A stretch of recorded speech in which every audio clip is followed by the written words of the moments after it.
This is the vision that Zechariah had when he first began to prophesy. And it's a vision that we need to see because it reminds us of three important truths. First, God is in control of history. Second, Jesus is the conquering Messiah. And third, believers should be actively engaged in sharing the gospel. Zechariah 1-7 says, "And my angel told me, 'Look closely. What do you see?' And I replied, 'I've seen a man riding on a red horse.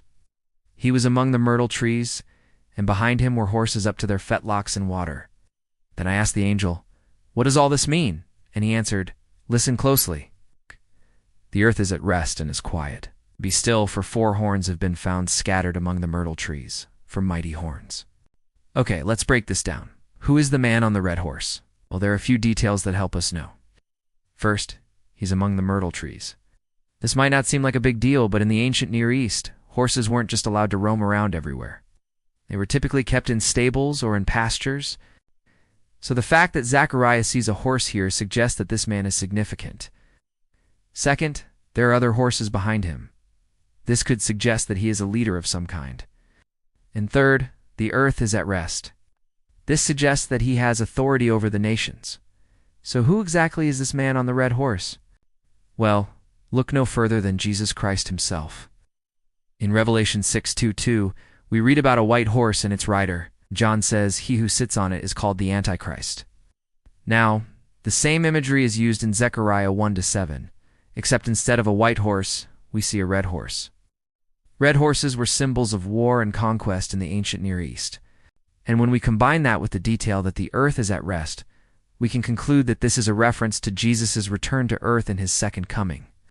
But Zechariah, like the rest of us, still had questions. Why is the earth at rest? What does it mean for the earth to be at rest?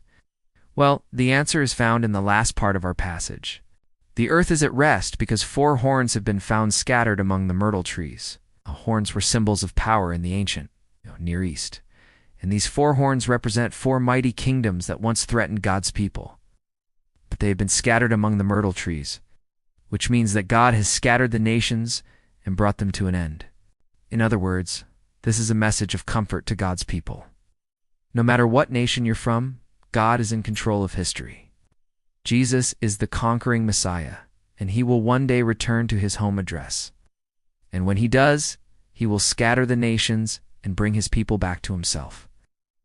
You know, we live in a time where many Christians feel powerless and discouraged, but we serve a powerful, all-knowing God who is in control of everything.